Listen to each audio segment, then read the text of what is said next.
must tell you sometimes, okay, you plan your day in a certain way.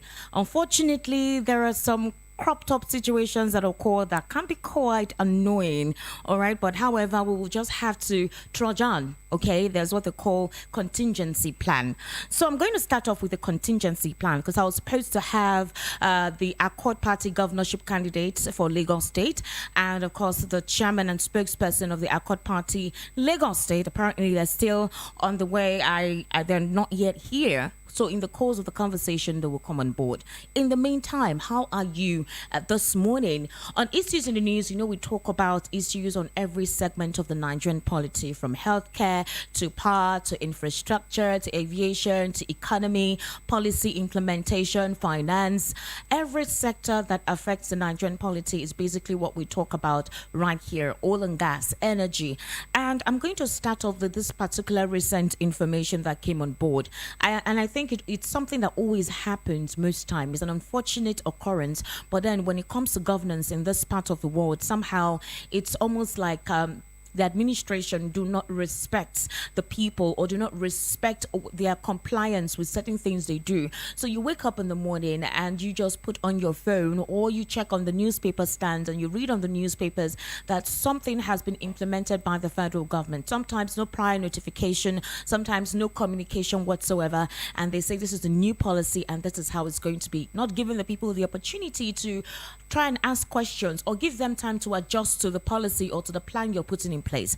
And that is how it has always been in this part of the world. You can see how the fuel supply situation has been. In fact, almost from the beginning of last year, from adulterated petrol to Russia-Ukraine war being the issue why we're not having proper petrol supply. And then right now, we don't even know what the situation is. You either hear it's a depot problem or it's Ipman or it's the midstream or upstream or downstream. Usually, and you know that in this particular ruckus, the spokespersons do not even come up to address Nigerians to say, okay, this is exactly the situation that is on board. So you see Nigerians wake up in the morning, go about their activities, see something that is not what they saw the day before, and nobody is saying anything, nobody's giving any address to that. But then you know how we are, we know how to adapt. We are very adaptable in this part of the world. Now, why am I talking about this? So this is the situation. Electricity distribution companies have quietly increased the tariff payable by power consumers across the country, although most of the discos did not make this public. But electricity users have kicked against the move, describing it as a perfect robbery amidst the harsh economic realities in Nigeria currently. Now, reacting to the hike, residents in several parts of the state, especially a particular resident, Mr. Oyeshola, lamented the increase. So this is what he said. He said electricity tariff is now 72 naira 2 kobo per unit. Another price hike from 66 naira 1 kobo per unit. And they are suspecting it's going to increase to 100 naira per unit, a higher price for poorer services. So now the hike comes in, right? No information about it, no prior notice whatsoever. And then, of course, the citizens need to just go along with it. And then when it happens to, of course, electricity supply is not consistent. So it means that you're paying for services that may not be completely or totally rendered to you. Here is also another scenario. Another customer at Ikeja Disco, identified as Olabosari, said that they are just milking us, that this is called a perfect robbery, that the discos need to be checked. Lagos residents have complained on several occasions how this increment comes up. So when you go to buy your unit for electricity, you see it's something else, and possibly you've estimated that within a week or 2 weeks, that's when you would have exhausted the units that you had bought. But you realize that less than the 2 weeks or 1 week that you estimated, your card has become exhausted. And in the process, remember that you're not having 24 hours electricity supply. In some instances, you're having just 5 hours, 4 hours, 3 hours, and then you're asking questions, what's going on? Some persons have had to go check, possibly there's something wrong with the card, or there is a malfunction in it. And by the time you now go to any of the companies or where it is that you have to recharge for your unit, you get to hear that no, there's nothing wrong. Your unit has just been exhausted. You need to recharge. Now, the question is, why do we have government representatives, especially on public sectors like this, like, for example, electricity and water supply and other means that they provide services to consumers, do some what you call policy upheaval or change in policy or policy implementation or whatever meeting that they come to, and they do not disclose to the consumers that this is the reason why this is happening and these are the circumstances surrounding this particular scenario.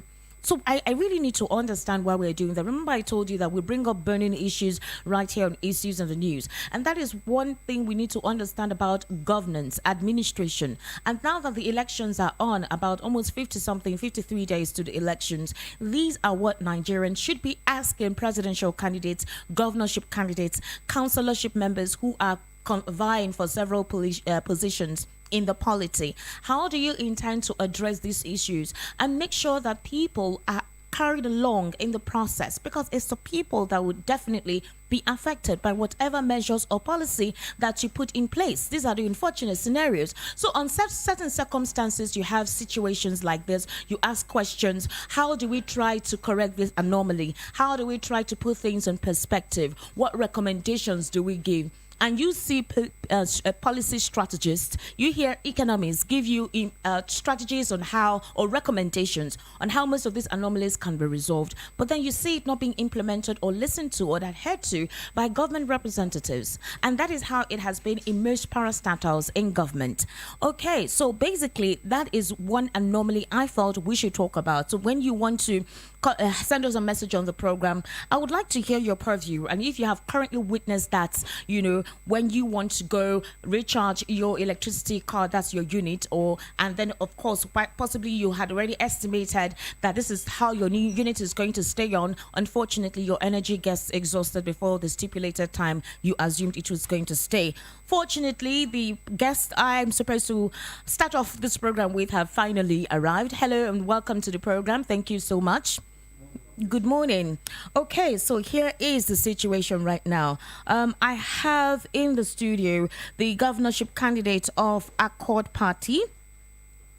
His name is Pastor Peter. That's very interesting. Pastor Peter Obayuwana. And of course, he's here along with the Lagos State Chairman, Accord Party, Honorable Dele Oladeji. Welcome to the program. Okay, so we started off without you, but of course it is also going to be commensurate with the questions we need to ask concerning government administration, policy implementation, and the essence of carrying people along in the process of doing that.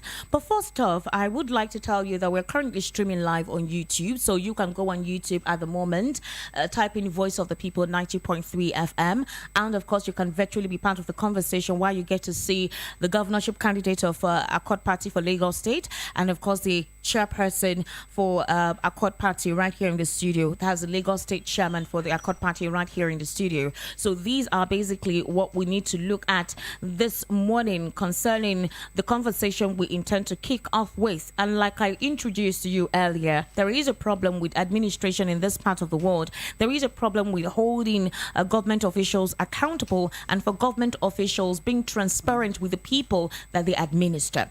Now, there's also a little quagmire that I want to clear up. For example, if you try to check out the list of candidates, that's the names of candidates, presidential candidates and governorship candidates in several political parties currently registered by INEC and approved anyways, you realize that for the Accord Party, there seems to be an anomaly. The name that is there is currently not the current candidate that we have right now in the studio. With the name you see there is Dixon Hakim, and I have with me, so I need to understand, sir, exactly what is the essence of the quagmire, the scenario. Yeah. Go ahead. Okay. Yeah, good morning. Okay. Good morning. Yeah, thank you for that question. The anomaly, as I would like to call it, is though not peculiar to our party. We've had same issue in even the ruling party and other major parties. How Honorable Hakim Dixon get to be a court candidate in Lagos State and get to be on the list is something that is strange to the party. Okay. I'm talking as the chairman of a court party in Lagos State, which Honorable Dixon, Hakim Dixon cannot even dispute. All right. His first contact with a court party was with our state ESCO at the state secretariat. He reached out to us. He invited us for a meeting. We had a meeting in one hotel in Ikeja. And right at the meeting, I told him our next meeting must be at our party secretariat. All right. Because our court party is a party of due process and Go ahead. Under the law. So when we had the meeting, we had a little conversation. I said, okay, before we can reach anything tangible, as far as a court party is concerned, you have to come to our party secretariat, which is 263 Almaruf Bus Stop, Okiodo, Yanopaja, Lagos State. We were in that meeting at the hotel with our national, then it was our national BOT chairman. Okay. So that's Board of Trustees. Board of Trustees chairman. That was a person of Reverend Isaac Adibayo Adeniyi. All right. So he came to our party secretariat, I think a couple of days after then. We had the meeting. He declared his intention to run on our party platform. But one thing about our court party is we are a party of due process, as I said earlier. We gave him some rules and guidelines of our party. I think probably, I can't assume for him, he gets uncomfortable with those things. And he went and aligned with some renegades. Okay. That have been some have been expelled from the party in 2017 and all those stuff. So he went. Actually, he himself, I'm saying it now, and I stand to be corrected. If he's here, I will say it. Even if you can invite him and my person to this program, I will be happy to come. He told me, Dele, I know you are the legitimate chairman. All right. I know this is the secretariat of the party. But some people in Abuja were moving him to go towards that renegade group. And he went. But I stand to be corrected. There is no party primary that elected Honorable Akim Dixon.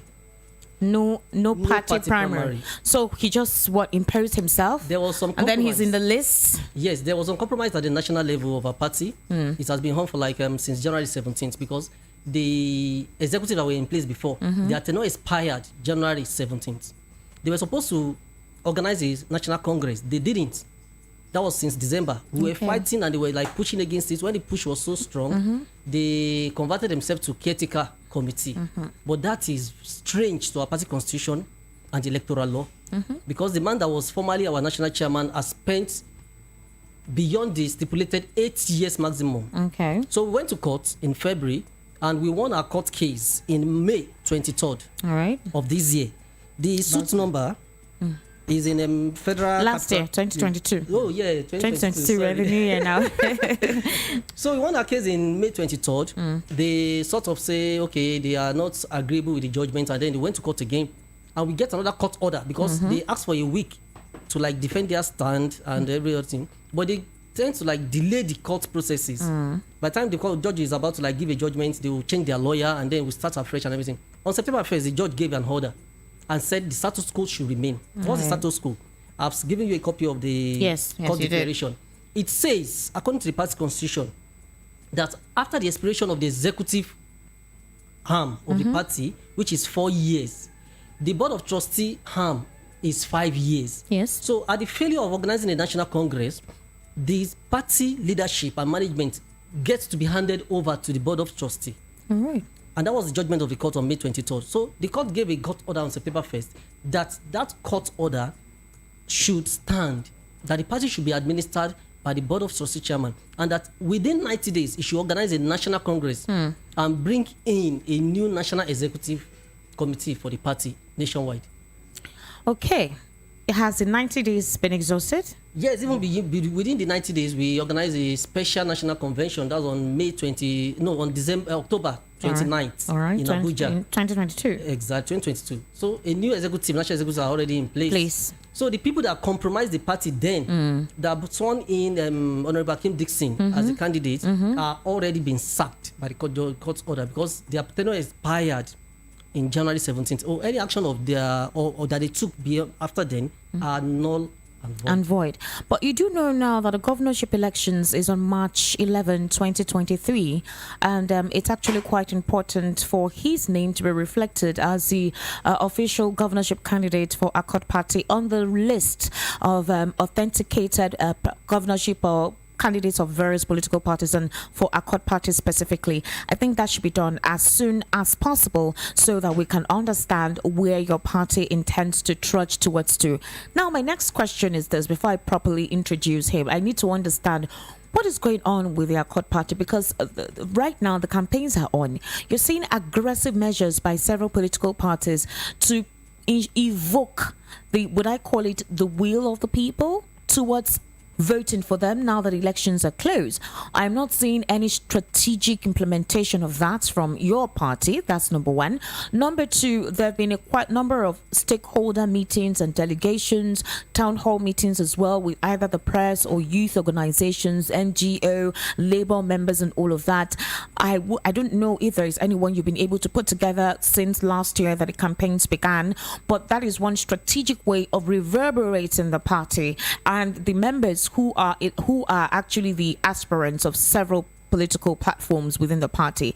How do you intend to address this? Okay. As the party, since the declaration of the campaign windows since September, we've get on ground. All right. We've been having meeting with all stakeholders in the society. We've been reaching out to the voters, and we've always also been on the media platform and then having appearance around. For the election, we are very set for the election. All right. Our posters are going out this week, and so we might, even those people that were on the list, you'll be surprised they've not been campaigning, because it's like a Yoruba saying that say, that is a thief that steal the trumpet of the king. All right. So where will he blow the trumpet? So they've not been doing anything. They have just been there, it's a stolen mandate and every other thing. Okay. While we wait for ANEC to sort everything on out, we were waiting initially for ANEC to sort it out. But we see that time is going. Now we are getting on the ground. Okay. From this week, we are already having a poster pasted around Lagos. All right. From next week, we'll be having our massive rallies. All right. So while INEC is sorting out the record like they did for, I think, PDP in Ogun State. Yes. Just 2 weeks ago. So our own list will be edited too and then corrected. All right. So before then, we'll be massively on ground in rallies and campaign and every other thing around. What about your principal, your presidential candidate? Yeah, that was Professor Chris Imomole. Yeah, he has been working too. I think he has had some events in Abuja and every other places. Though we are at the state level. Okay. So that's majorly to the national level. Okay. So he's based in Abuja. No, he's based in Lagos. In Lagos as well. Yes. All right, good. Now let's come to the approved, authenticated governorship candidate for Accord Party. Pastor, welcome to the program. God bless you. I hope your journey down here wasn't stressful. At all. All right, now I introduced him earlier. His name is Pastor Peter Obayuwana. Are you Yoruba? Because you look like, but your name doesn't sound like. Yeah, that is Benin name. That's Benin. Yes. Interesting. Now, what I want to ask is this. You already understand how Lagos State, the structure of Lagos State is at the moment. There are quite a number of problems that are being faced in this part of the country, especially when it comes to transportation, when it comes to road infrastructure, when it comes to healthcare services, and even some public educational facilities. Of course, again, water supply. But the endemic issue that we have, the endemic issue we have here, for example, is the fact that despite how overpopulated the state is, there is accommodation issue. There is also the issue of having proper road network, access to water supply, and electricity supply as well. So what is your priority if you are elected as a governor of Lagos State? How do you intend to, strategically begin to put some levels or some steps in place to address these anomalies? Thank you very much, and God bless you. In fact, the reason why I went into politics, or I'm into politics, because of these problems. All right. And by special grace of God, I'll be opportune to have traveled out of this country to several parts of the world. You come back to this country, especially Lagos, you will find out that it is just like a different planet entirely. Right. The situation I've said, we are living in the midst of water, but yet no water. Like I said in the other of my radio interview recently, I said we live in the midst of water, but no water. In Lagos, we depend on borehole. Individual borehole that has no standard, has no control, and that's why you see that we have. And it's not clean, no method of purification for it. Water. That's why you see in Lagos State we have so much a problem of sickness of malaria and typhoid due to impure water. The water is not clean. Then we look at when there is rainfall erosion problems that ravage many parts of the states. Then you talk about transport. This thing need to be targeted or need to be focused on and solved. The issue is that if one had the political will to do it, Lagos State is able, because they have the financial muscle to showcase and to solve all these problems. For instance, we talk about electricity. In a place that we have that is highly populated area like Lagos, we need to have 24/7 lights. A place like Lagos should have a private plant that augments the national NEPA grid. Yes. so that we have 247 plan. It's not too much expensive that the state cannot bear. They should have their own private standby plan that carry the whole state. That will be sure of 247 line, and that will help a long way to generate employment for so many people and help in their business entirely. Then we talk about, like, for example, transport system. You see that there's hold up, there's traffic jam, there are all this suffering. You spend 3 hours where you are supposed to spend 30 minutes. It is because of poor management. In Lagos, we have so many touts and agbo here and there. Exactly. And these people cause a lot of hold up here and there, trying to collect money, extort money from commercial vehicles and commercial drivers. We need to checkmate their excesses. They have to be a law controlling them. They need to be reformed and put in order. I was in London some time ago. London is highly populated, just like Lagos. But the traffic is always moving. It is not that you will say you are being held in traffic in 3 hours or 1. It can't happen. The traffic is all moving. Go to It's regulated. Regulated like Japan, Tokyo, many other parts that are highly populated, density area. You see that these things are well managed. But here, because this traffic and transport system is put in the hand of few and they make themselves law, nobody control them. They do whatever they want and at the risk and at the pains and agony of the Lagosians and the masses. If these people are off the road or they are reformed and given a directives of how they should operate, it will go a long way to reduce the traffic jam and all the high price in transport in Lagos State. True. Because I was in a vehicle, particularly, like I tell people, at times I do enter public transport because I want to feel the impact of the masses. I want to feel the pain. I want to know what the people are going through. I want to know what they're actually going through. You will see that the entire vehicle one, the driver was complaining that he ought to have collected just 250. He said, but the town, the Agbo, they have imposed 500 naira per each passenger. He said, you can just imagine. The driver was complaining. He said it's uncalled for. And that is why you see that since they banned Okada in Lagos, we are now paying ×2 of what we used to pay before. Before this Okada was, when we have a government that have a feedback from the masses, they only banned Okada. Okada have created a job for about 1 million people in Lagos. And if all this Okada have about 3 to 5 people that depends upon them, you are talking about 5 to 6 million But people. if you look at the adverse effect of having them in Lagos, especially, I know the reason why a lot of people are feeling the brunt is the fact that we do not even have commercial vehicles, to satisfy the passengers. That's those who reside here. But the adverse effect is concerning security. A lot of these guys who use these bikes exert mayhem and constitute nuisance in most of the streets, in Lagos. Yes, what you think in whatever action you are taking, you compare the advantage and disadvantage with the people. Now we know that Okada have been used for crime and other issues. Which vehicle in Lagos, transport line, is not being used for crime? There are buses that are being used for kidnapping, one chance, and we know it. Even the BRT, the government bus, somebody was raped and killed. Yeah. So they are involved in crime. The issue is that they should be well managed, well coordinated, and well monitored. We all need it. There are many places in Lagos here that they cannot get a bus that go to the interiors. Today, people have to trek for 30 minutes to 1 hour before they can get a bus at a stretch. So it's uncalled for. We can manage. You cannot say because this thing is bad, just do away with it.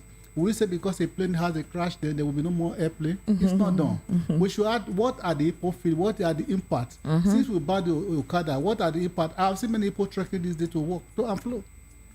It's just like a hair punishment. And apart from that, now we are trying to curtail crime because we believe that the Okada is into crime and create another avenue for crime. This Okada that you have banned from working, is there any avenue you have created for them to be employed? Most of them are going into crime. And that is why you see that crime rate have gone up. Because they have to succeed, they have to eat, they have to feed their family. So it is not the right decision at the right point because you need to consult with people. Even if you want to take such an action, you have to look at the way, okay, how do I take care of these people that have been riding bike? What do I create the alternative for them? But there's not like that in place. All right.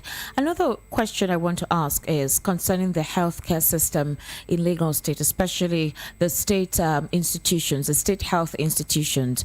And in order to ensure that the people at the grassroots, gets to have the impact of healthcare services, you have health centers or health clinics. But if you go to most of these health centers and some of these local governments, especially in hinter communities, you realize that they're poorly funded. Number one, that they're poorly funded in regards to them having adequate drugs to address some health challenges within that community, also having the proper facilities to take care of some cases that may come up as an emergency before they're referred to either the general hospital or any other hospital that has the competence to handle such cases. How do you think your administration will handle this? The first thing that we don't have enough health center in Lagos. Likewise, the general hospital. That is why today somebody go to general hospital, he said was sick, it's a whole day job. And if it's emergency, the person may die before he see the doctors. There's a need for us to establish one health center in every ward in Lagos. And the general hospital should be in every LCDA. We should have one. Then they should be well equipped. Because I take time to look at the Lagos state income. As of now, they have an average of 35 billion a year. And I even look at their labor force, it's about 100,000. And if you look at what they pay for the labor force as a way of employment or wages, it's very small. It's less than 10% of what they are getting. So I don't see why Lagos State will not be able to have enough general hospital and health center across the states. Because today you see that many people are dying just out of the system.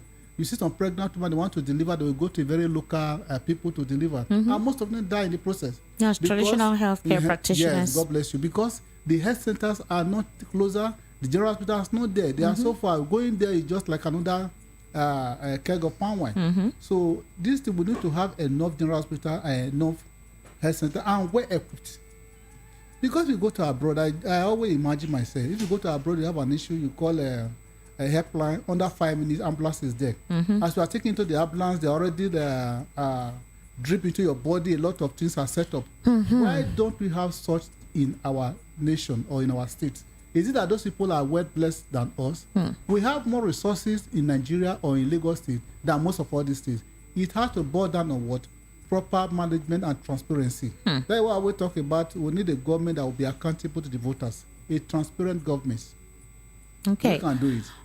Another question I want to ask, because it's actually about question now, is, now, like I said, there is a sense of wokeness in Nigerians. A lot of people, this election period is a major determinant, a major twist in the normal way elections used to be carried along. There are differences now. The upgraded BVAS method being introduced this time around, and the participation. There's a youth participation when it comes to governance, understanding the aspects of governance, and people understanding that they have a right to decide how their future will go on. But there is something about leadership. Right now, you're reading out these challenges and how you intend to resolve these problems when you get there.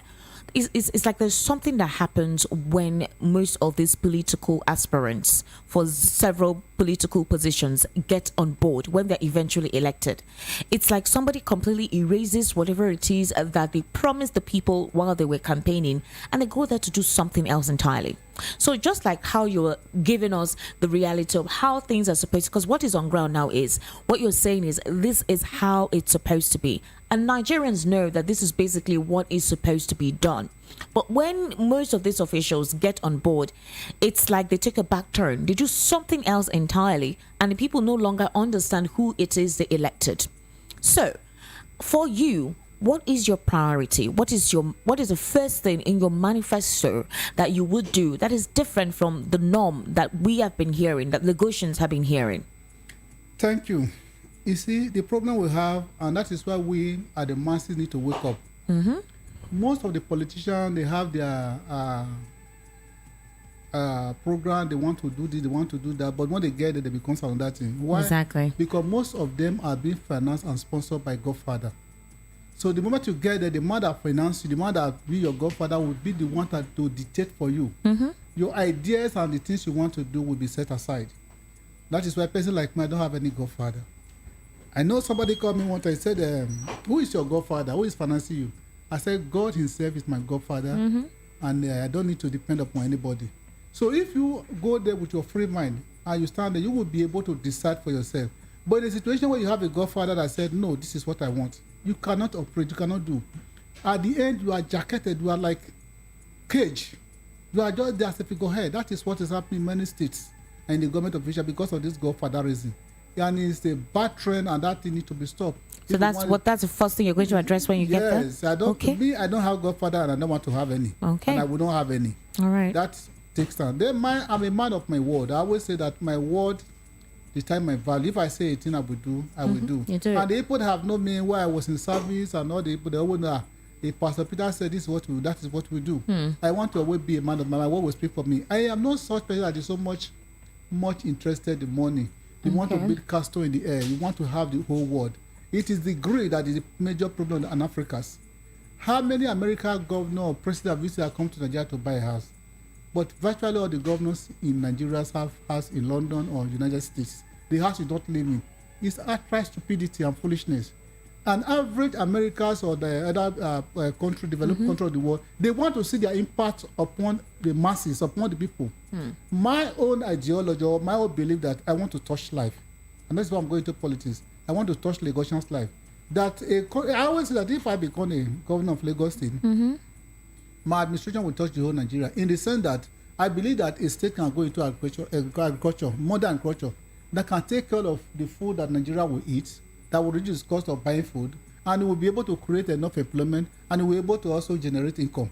But I don't know why the present government or the people that have been the government don't look into all this as is. They are just after some certain issue as if the money is not there. Recently, I was looking at the Blue Line budget. The blue, yes. You look at that thing costs about $1.5 billion.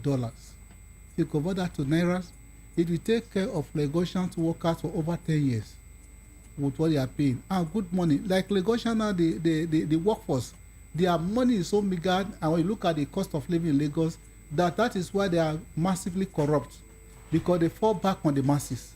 The last man want to exploit the car owner, want to exploit the transporter at all costs. You see the tax force, they go to everywhere and began to rape people, and just for nothing sake. It's because of what they want to live, and what they are being paid there is peanut. Lagos, they should be able to lead and give a living wages to the workforce in Lagos. I was telling somebody, I said, we have the financial muscle, we can do it. If you have the political will to want to do it, it's possible. But when you have Godfather that will just sit down there and dictate for you, it's not interested in the welfare of the masses, it is not interested in what the people are crying about, all it is interested in what they want to achieve. These are where the problem lies. So there is an endemic problem in Lagos State, which we had actually talked about, but you did not tell me how you are going to address it. Yeah. The problem of louts. There's so much. It's terrible, and it discourages investors. In fact, if you think that Lagos is the paradise, especially if you're coming from a different state that is not Lagos, possibly the method of living there is usually calm and quiet. People can do how they want to go about and feel safe in doing it. But when you come to Lagos, you realize there is a different arithmetic. Is a different ball game. Now, from those who want to start off businesses, from those who also businesses that has to do with possibly retail in most of the well-known markets that we know across Lagos State, you find out that they have issues with the louts. Also talking about the commercial bus vehicles that a lot of Nigerians go on with because they feel it's affordable, it's cheaper for them. But this, you see this louts, creating that frustration on these individuals who own these buses, and even passengers who utilize these buses to get to their various place of work or whatever destination they want to get to. How would you curtail the nuisance constituted exactly by these louts? Yes, it is possible. Somebody was interviewed recently in Benin by name Tony Kabaka. He was talking about cortex. He said they are traveling in the state because the government is behind them. The people in Lagos, it is the government that is behind them. Without government power behind them, they cannot do it. You look at the people in Lagos, this Agbewu or maybe whatever you think, they see themselves as Lord. Somebody comes, you are a bus driver, somebody comes to you say, oh, me, that where is my money? As if he has borrowed money to you, or maybe you are owing that person. And if you don't comply, you can take off your side mirror, you can't remove any part of your vehicle. It's not done. If the government would draw that power from them, they cannot stand it. All we need to do is get these people, employ them, give them a better training and a better job. If they have to collect revenue, let it be for the government, not for an individual that impose revenue collector all over Lagos State, and nobody account for this money. And they are exploiting virtually every Lagosians. A place that you are supposed to travel to with 500, you end up paying 1,500. It's uncalled for. It's madness of the highest order. You go to the supermarket, you want to do a business, somebody said you have to belong to this group. You have to go and pay some amount of money. Maybe you just have maybe 200,000. You want to start a small business. If you go to a market, somebody will say you have to pay. You don't belong. You can't even sell tomato because you have to register. These things are making life difficult for an average Lagosian. And it need to be stopped. If the government come out clearly that we do not want this thing to stand, they will have to stop. They cannot operate without government backing. That is just it. All right, so generally, let's look at the cost of living in Lagos State. Before you respond to that question, like I told you, we're currently streaming live on YouTube. So you can go on YouTube there and type Voice of the People 90.3 FM. So you can see the governorship candidate of the Accord Party right here in the studio and the chairman of the party as well, Lagos State chapter, right here with us. And we've been talking about most of the challenges currently being experienced in Lagos. Now that the campaigns are on, especially for the governorship, the elections will be in March 11. And while the presidential and governorship candidates of most of these political parties are trying to create a sense of reverberation, put themselves in your consciousness or possibly your unconsciousness in order for you to vote for them when it is time to cast your vote, we're asking questions as to how most of the endemic challenges can be resolved. What strategy are they employing to resolve these anomalies? Is a consistent thing that is being witnessed in Lagos. And like we know during campaigns, we hear that these are the methods that will be employed to resolve these challenges. But when these political candidates get on board, we see something completely different. And the people begin to groan, begin to moan. We know that governance is not an easy feat, but people need to begin to feel a trickle of an impact of what you promise when you get on board. All right, so you can literally go on YouTube right on there. Subscribe if you haven't, so you get properly notified on any program coming up right here on Voice of the People 90.3 FM. And of course, you can also send a WhatsApp message to 0700 903 9039, 0700 903 9039. All right, or call 0700 903 903 903. That is a number to call, and you can ask your questions. This is the time for you to ask your questions. Whatever observations that you have observed about the political party, you ask these questions and then challenge them to tell you how effectively they intend to implement the right method of governance. So let's go back to the question that I asked you earlier. What would you do about the cost of living in Lagos? If you talk about accommodation, it is something else. If your income in a month is not up to, let's say, 500,000 naira or possibly 450, let's just ameliorate it a little bit, you may not get the desired accommodation of your choice. It's so bad right now that house owners, that is landlords, you take advantage of the desperation of Nigerians or Lagosians rather, who are looking for accommodation just so they can meet up with work here. And you see in very tiny spaces, you can hear them tell you that rents for a year in such places is 550,000, 600,000, 700,000. For that individual, their monthly income in some instances is just 100,000. In fact, let's be realistic. Most companies in Lagos, a BSc holder, an MSc holder, or even someone who has a PhD, who is not possibly lucky enough to have gotten the kind of dream job they want, starting off with a company, a private company, their salary is within the range of 70 and 100,000, and the cost of living has, let's just use the estimate, has increased spontaneously, especially towards the tail end of 2022. Now, considering the cost of living in that regard and with accommodation for this particular individual, how do we resolve this? Thanks. Yeah, it's a very dicey situation. And I want to honestly say that all over the world, or in many parts of the world, rents are left in the hands of the landlords. They operate it. But the way that the government can come in, it will get a decent estate at a cheaper rate. I remember when this man came into power, Mr. Jakonde, who became the governor of Lagos State. As of that time, we were faced with this acute house shortage and school issue, primary and secondary school. He went and established so many estates, he established so many schools, and he was able to resolve the issue. As of today, we see how many estates named to his name, Jakonde Estate. Yes. If government want to intervene in this house rent issue, the first thing that the government have to go to real estate, partnership with private companies, and led a major part of the financing of those estates. When Jakonde built those estates in those, I think they started with 10,000 or 40,000 per a flat. Let there be enough, because house rent is on demand issue, supply and demand that determine the price. But if the government have come forward to get a place, you have enough building, let's say 12-story building each, and there's enough accommodation, definitely house rent will drop on its own. That's one of the reasons. Then two, we see that what also affects this house rent is matter of bad roads. Because if you are working in a particular place, you want to live close to that place. Yes. To avoid hold up, to avoid coming late, because the roads are bad.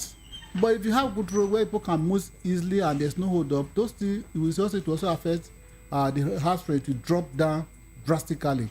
Then in Lagos, because of the cost of labor, I said that one of my priorities, I'm going to go into massive agricultural farming, modern agriculture, to provide enough job to make sure that the cost of food drop down drastically. Where are you going to make lands for farming? Because most lands in Lagos are already being turned into residential areas or establishments for work. No, it does not mean that because you want to do farming, you must do it in Lagos. Okay. You can do it in any part of the country. Get enough land, do a mechanized farming there, make sure that you are able to generate enough food. If you go to UK here, you see children playing with eggs.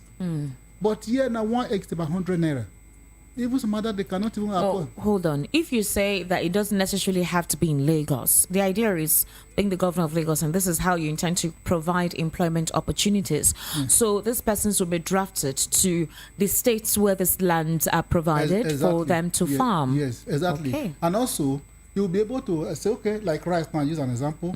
You can put a peg rice. Okay, a bag of rice should be 5,000 because that farm is being financed by Lagos State government. You ship them to Lagos State, then the cost of food will go down drastically. And all the people that are employed in them, when you look at this modern mechanized farming, they have like a estate attached to the farm where they post it. They stay there, like even abroad, once they come home, like weekends. They can go there. Even in neighboring states, we have enough land. We have enough land in Ondo, we have enough land in Ogun State. Have modern farming that you can generate enough food for Lagosians and even other parts. From by there, you'll be able to create enough employment. You'll be able to create enough income. You'll be able to make the sector attractive. You also made the food to come down. That is why the cost of feeding has dropped drastically, and people will be at peace. And then this road, like network. I said, every road should be tied, because in Nigeria or in Africa, we believe it is not possible. You have been to many parts of the world. If you go to Spain here, they will tie their road and also paint it. Even if you have 2 houses in the street, they will tie that street. So what is the problem? Why can't we tie our own street? Because of massive corruption. If you want to do it, well, we can do it. All the roads in Lagos should be tied, and we see that life, and if you have enough good roads and you have 247 light, life will be good. And people will, like I said, if I become the Lagos State governor, I will make Lagos State Dubai of Africa. It's possible. Interesting. All right, so you can call in now. The number to call is 0700 903 903 903. That is the number to call. We've been addressing a number of issues currently ongoing, particularly in Lagos, because we have the governorship candidate for Accord Party, and he has been giving us details on the areas that he intends to focus on if he becomes the governor of Lagos State. He has adequately studied most segments in the state that needs government intervention, that needs good policies in order to resuscitate them. So you can actually call in to ask questions, whatever it is that you do not understand, or whatever quagmire it is that you have currently heard about the party themselves. You can call in to ask questions. And recall that when I started off the program, I was talking about electricity distribution companies, which were one of the things that the governor stated when they came into the studio, when he came into the studio. And I introduced the fact that you now have electricity distribution companies increasing monies or tax fares for those who intend to buy energy. And they did it in such a way that there was no prior notification, there was no public address as to enlightening the people that this is the reason why this is going to be implemented. Possibly these are the challenges, or could be because of inflation, because of a lot of factors that you can make the people understand that that is why you did that. And you have a lot of Lagosians groaning. In fact, one of them said it says we are facing a harsh economic reality. They called it a perfect robbery. They said they quietly increased the tariff payable by right, power consumers across the country. All right, and this is the estimate. They said electricity tariff is now 72 naira 2 kobo for a unit. Another price hike from 66 naira 1 kobo to a unit, and they suspect that it could increase to 100 naira to a unit very soon. And this happened. They woke up and they realized this happened, and the distribution companies did not say anything to address that situation. This is one of the things I'm telling you about concerning state institutions that are meant to serve the people. People are paying these institutions, but they are not feeling the effect or the impact of these institutions that ought to serve the people. So, in this particular scenario, how would you address this with the discos? You see, what is happening that we, the masses or Lagosians, need to help ourselves. Somebody said, if you feel that the person is not doing the right thing, change them. We have a particular party that have been in charge of Lagos for so long, and this complaint have been on and will continue to complain. Oh, hold on, we have a call. Hello, good morning. Hello, good morning, ma. Good morning, how are you? Well, ma. Your name, please? My name is Chibike. Chibike. Yes, ma. All right, go ahead. Hello? I didn't hear, ma. Yeah, go ahead. You want to ask a question or you want to contribute on the program? I want to ask a question. Please go ahead, please. I didn't know what APC for Nigeria. I want to be the president of Nigeria. Chibuike, how old are you? The way you sound. Or are you changing your voice so we don't get to know that you're the one calling? Hello? I cannot say my voice. Okay. All right. Thank you, Chibuike, for calling on the program. We appreciate you telling us what you want. Everybody is free to actually say what they want. The number to actually call is 0700 903 903 903. 0700 903 903 903. And the WhatsApp number to call to send your message to is 0700 903 9039. I have with me the governorship candidate of Accord Party, and his name is Pastor Peter Obayuwana, and of course I also have the Lagos State chairman of the party as well, Honorable Daly, and I would say that they have been quite elaborate in having to tell us what their party stands for. So in terms of governance, that is a conversation that we have revolving around here. Like I told you, now that the elections are closed, we are supposed to have a countdown. We're going through the countdown process towards the elections in February 25 for presidential and of course governorship March 11, and we need to examine most of the manifestos of these political candidates vying for this several positions that will determine the next 4 years of the Nigerian populace. And so that's why we have the Accord Party governorship candidate right here in the studio, which you've heard him talk about how he intends to resolve most of the challenges and the quagmire currently ongoing in Lagos, which are typical responses that you may say they are expected of them. But then we are asking questions, which is quite important. Hello, good morning. Hello, good morning.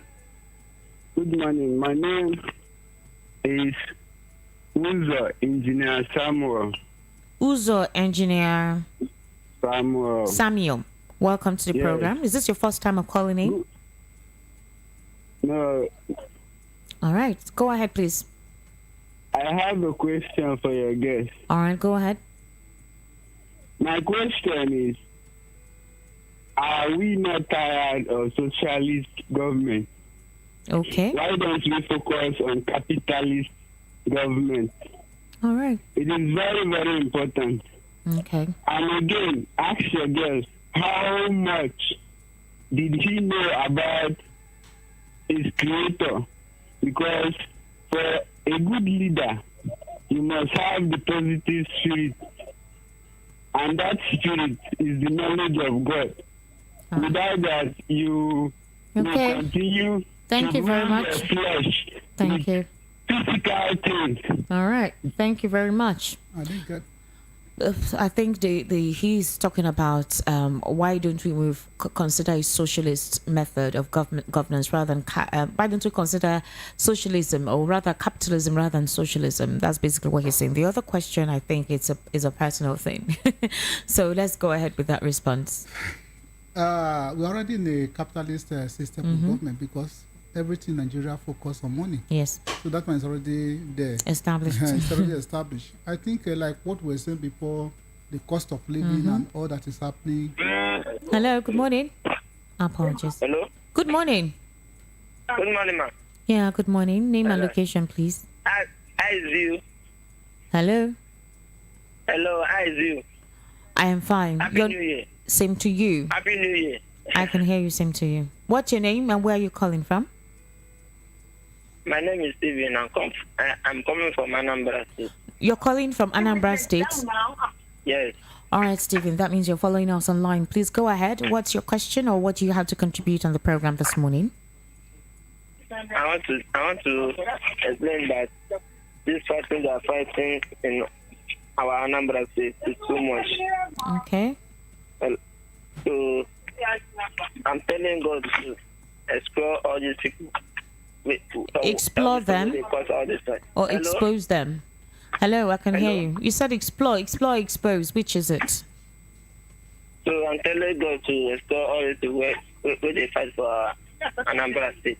All right, thank you. Thank you for calling, okay? 0700 903 903 903. The conversation we're having this morning is concerning the state of governance in Lagos State, and we have the Accord Party governorship candidate right here in the studio who has been telling us how he intends to address these challenges. You can also send us a WhatsApp message on 0700 903 9039. And of course, if you have suggestions and questions to ask, now is the right time to do that. Now, the next question is for you, Honorable. I need to understand something. Like I said, what methods are you putting in place to put the consciousness of the party on the faces of the people? The elections are close, so whatever plans you're having at the moment, how do you intend to accelerate it? Okay, thank you so much. One thing is, Accord Party is always a winning party. Okay. I think we are more known to the electorate one and even to the ruling party. Okay. Because at every election window, you will see the ruling party. I don't want to mention him now. Mm-hmm. Anytime a general election comes around, they always send their machinery into two major parties. All right. PDP and Accord Party. Okay. We've fallen into their trap severally. All right. But this year we got it right. Oh, really? Having realized that the executive that are in place in the state executive now are like youth driven. All right. They have to like backstep and then go some illegal way and everything. All right. One thing is Accord is actually ready. Okay. We have the records to show. Like we have the records of the performance of Honorable Dada Kakware in Mushin. All right. The party been so cagey, like my governorship candidate said, he wouldn't have performed all he did then. Secondly, is in the prior local government election before this, the last one was in 2017. Okay. In that local government election, Hold on, let's take this call. Hello, good morning. Hello, good morning. Good morning, how are you? I'm Daniel. I'm calling from Oshodi. All right, Daniel, please go ahead. I'm so much interested in what you have been discussing this morning. All right, thank you. You are your guest there. I greet you all. yeah, good morning, sir. I have heard what you have his presentation. I want to turn Lagos into a good city. But my question is this: how is it going to muzzle this power in Lagos? Having seen the power, the man on the city, the man that is there holding this power, holding this government here, doesn't let go, and it's making things difficult for the Lagosians. How is it going to muzzle this thing to make sure that it came into that place? Because when I look at what has been presenting, it's very, very interesting, very nice. It can give us a relief. But who is going to muzzle this power? All right. With this man on board there. All right, thank you very much. Thank you for that question. Please, in a minute, kindly respond to that because we'll soon be rounding off. Yes, it is possible. Me and you can do it. In democracy, the power belongs to the people, not to an individual, non-cabals. The wrong ideology we had that this cabal, this group of people, they can just hijack, it's not possible. If me and you agree, if you do not vote for them, they cannot be there. And what gives them that power that they are flexing is the government they are sitting upon. Once they are not there, they are nothing. So me and you will just come together and we say, okay, this is what we want. We vote And who will defend your vote? You were saying something. Quickly Okay. wrap up so we can take one more call. In 2017 local government election, APC actually declared themselves as they won all the seats in Lagos State local Okay. government election. But when we went to court, we went to the tribunal, we retrieved 7 back, 7 councillors. Beautiful. Even PDP cannot boast of one single councillor then in 2017. Now, this last general local government election, Elections. 2021, we still won. But I will make a very one that was very glaring and I can still have the facts of that because they were unable to even cover it up. Okay. That's in Ward A Okay. in Okada. In the other Alimosho local government. Okay. At that Ward A, they could not even declare the results of the councillor there. Wow. Because we won convincingly. Even with their rigging, they couldn't even Do meet up with the anything figure. with it. And it's still on record today that they didn't declare the candidates that won the election won, and they didn't even swear in the candidate for that ward. Wow. They only had their own candidates to assume office. Hello, Good morning. Good morning. My name is Kutuku. I'm calling from Ojo area. Ugochukwu, can you speak up, please? We can't hear you properly. Okay, I say my name is Ugochukwu. All right. I'm calling from Ojo area, Ojo local government. All right, Ugochukwu, please, you just have a few seconds. Go ahead. Okay, my question is that I want to ask the court party, either the governor's candidate or the chairman, as you said in the video. I found out that even it look like it's only APC. Everywhere you see their billboards, and from the information I'm getting through my neighbors around, that is like they don't want any other political party to. All right, go ahead. What's your put in their question? billboard. What's your question? So what are they doing? Are they not allowed to even use bill posters around so that All right. people will know them Okay. before the election day? Thank you very much. Thank you. That's the question That's the question I was asking as to how do you intend to reverberate your party in the faces of the people? Okay, one thing is from this week on, you will start seeing our posters. I'm from Ojo to Ojo majority. Okay. So you start seeing our posters on the street of all over Lagos State from today. Another thing, talking about the billboard, well, APC government, the ruling government, is quite a repressive party. Actually, they are not allowing any other party to paste billboard in Lagos Really? State. It's funny. They're not allowing all the money. They blocked it. It is not that they don't allow. If you put the posters, before you know it, the following day, somebody will go and pull them off out of the wall. Posters on the wall, or the one that's electronically paid for on some of these very large Let me state the banners. situation of the PDP candidates for governorship candidates in Lagos State. He had actually paid some media agencies. Okay. They've already had the billboard standing already. APC intimidated those media agencies, and they have to return the money and pull down those billboards. That's the Is that reality a today. fact? It's a fact. Wow. It's a fact, and it's well known. But this is a democratic state of They are governance, a repressive administration. governments. They are repressive. So every political party should be able to campaign and elicit the support of the people. Not on billboard in Lagos State. Wow. Quite interesting. But the truth is that most of the states, especially the ruling party Of the states. they involved in all these things. And They it's want to take it like this, my personal property. property. Like what I said, for us to remove them, it is me and the masses that can remove them. That it's time for us to say no to them, because if you are doing the same thing all over the same way, you are expecting different results, we are deceiving ourselves. Selves. Wow, interesting. I must say to you, thank you very much for being part of the program this morning. I actually, like the one of the callers said, they enjoyed, how you were able to talk about resolving the challenges that is currently ongoing with Lagos State. So I must say to you, thank you so much, Mr. Peter Obayuwana, the Lagos State governorship candidate for Accord Party. Thank you so much for coming on board. And Honorable Dele Oladeji, the Lagos State chairman Accord Party as well. Thank you so much for coming on board. I do hope that with what you've been able to say, that Nigerians or Lagosians will be convinced enough when they go to the polls to do the needful. All right, it's a wrap on the program right here on Voice of the People 90.3 FM. My name is Esther Wachiku. You can follow Voice of the People across all social media platforms at VOP 903 FM. All right, and make sure you do the right thing. Get your PVCs. There is no excuse this time for you not to get your desired candidate on that day that you need to cast your vote. Have yourselves a wonderful day and see you tomorrow.